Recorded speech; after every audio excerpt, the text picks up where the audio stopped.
I want to invite you to close your eyes for a second and to see that picture that we probably all know of the Starry Night with its swirling orbs of light painted across the blue, black,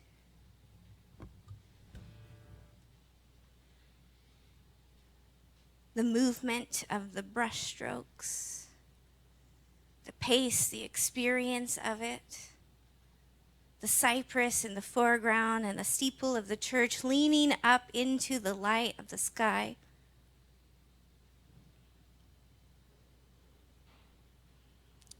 We know this.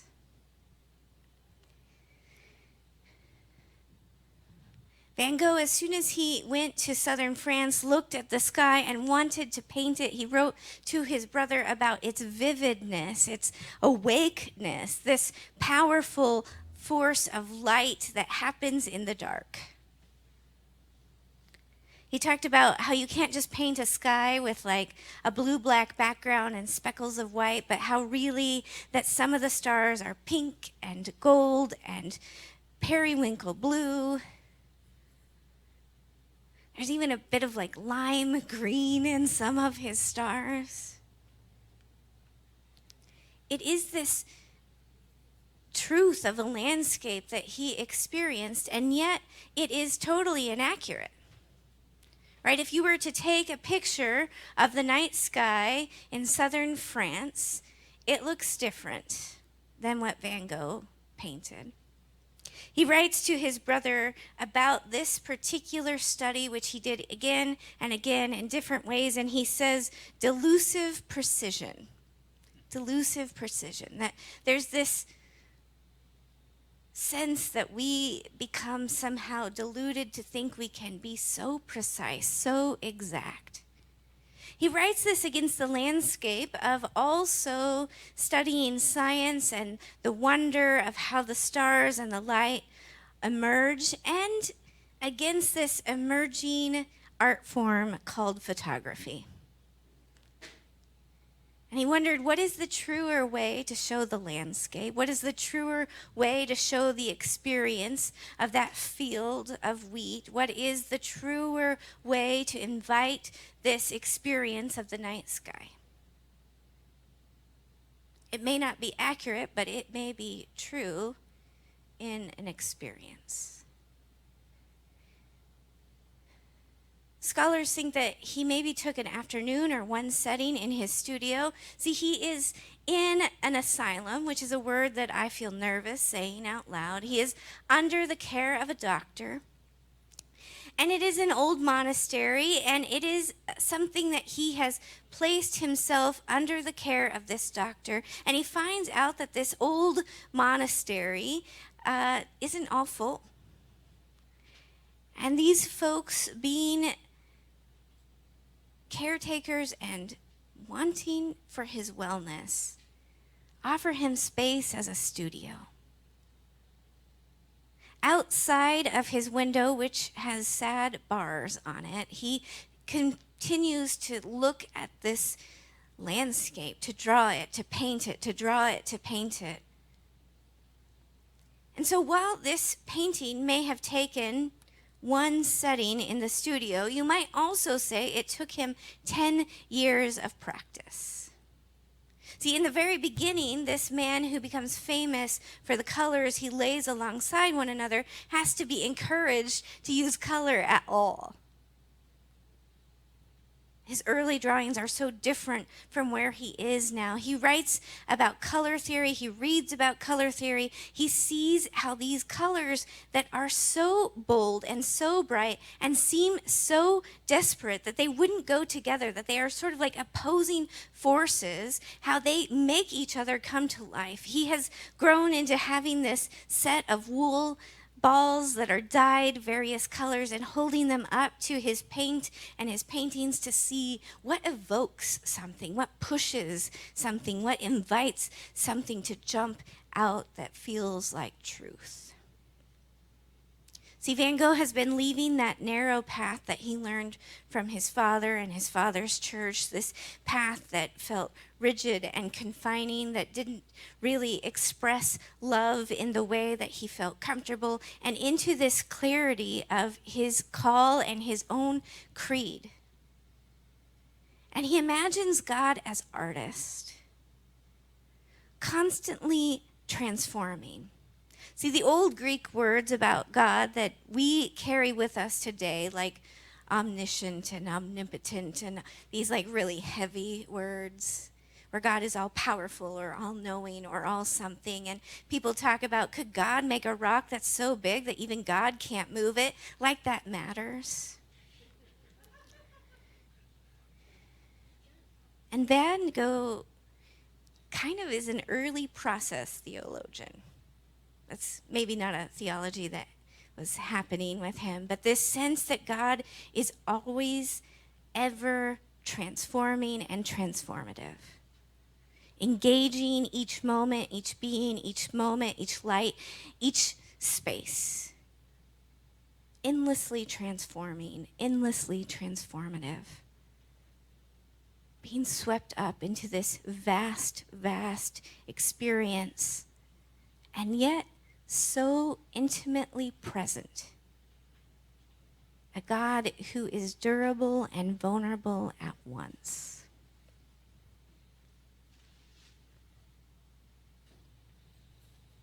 Is Van Gogh's sky wholly accurate?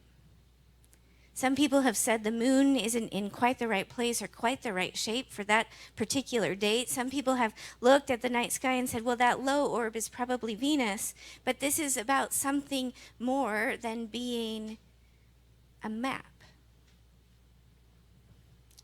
Our scripture today comes from different gospels. This story of Jesus emerges in all four gospels, entering into the Passover, entering into this feast and celebration. It happens in all of them, and it happens differently in all of them.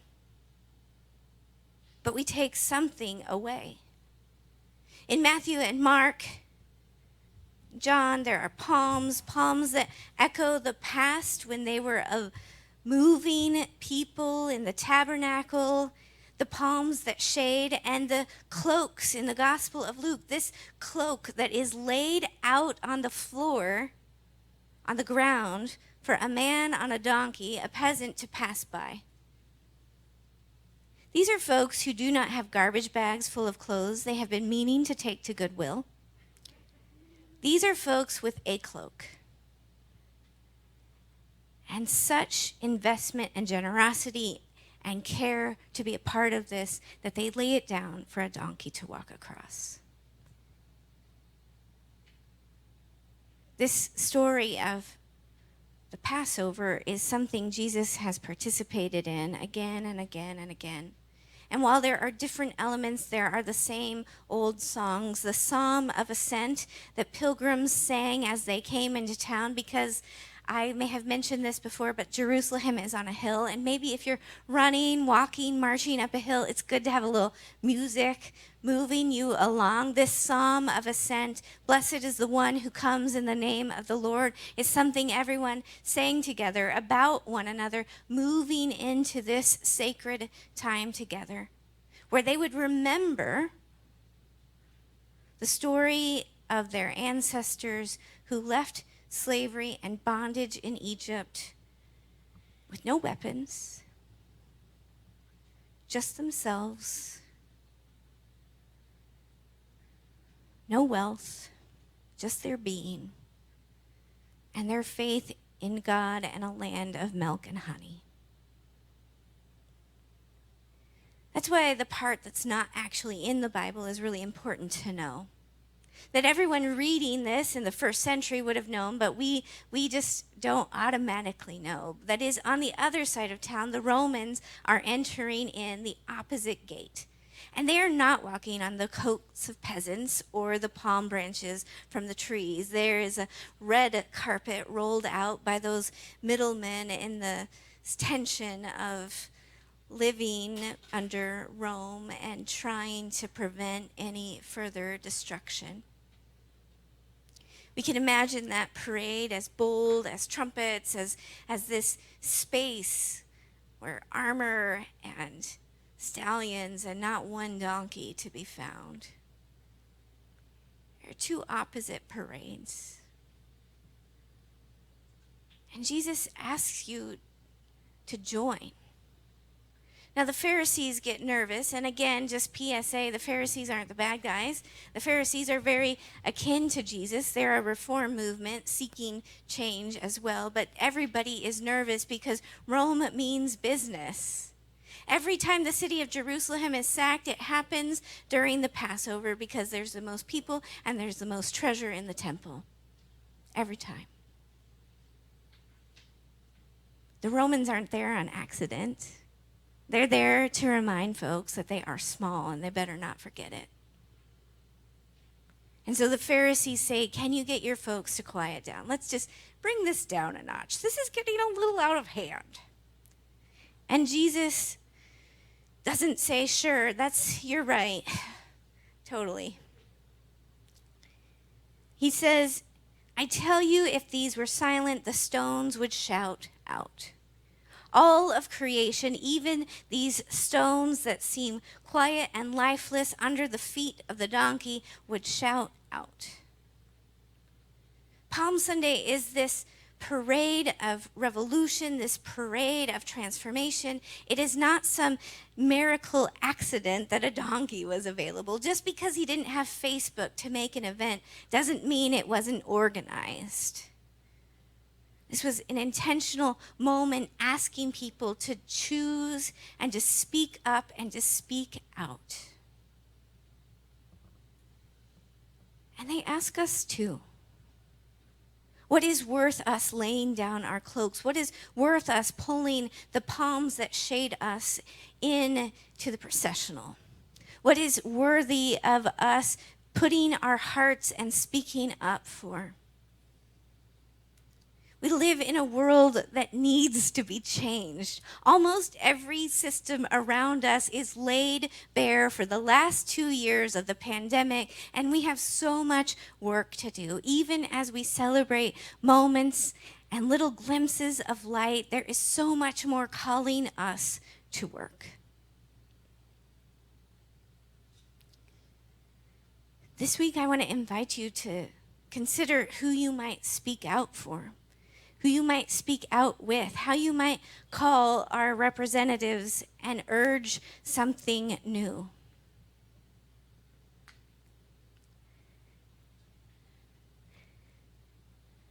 This morning we had a person who's been sending us some emails, visit outside.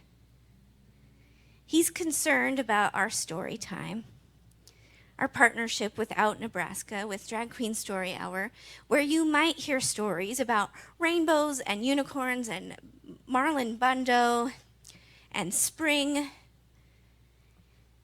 and occasionally there's a fart joke. He's not only a little concerned, he's very concerned. He's sent this a few times, and now he's started sending it to all of our partners. He has combed through our website. He has combed through our sermons. He is interested.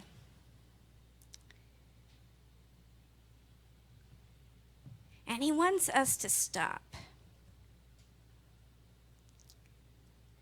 When I talked to one of our partners this week, and I said, I'm sorry you're getting these emails too. Why is he emailing you?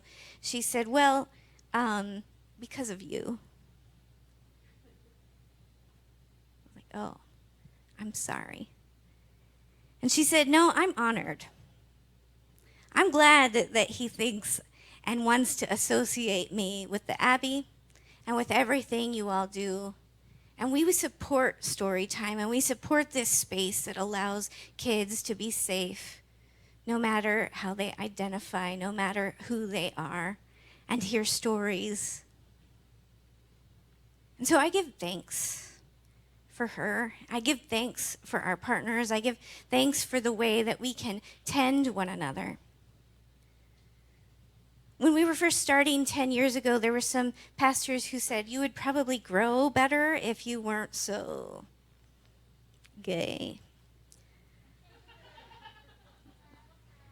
Your campus ministry would probably do better if it wasn't so, I was like, what?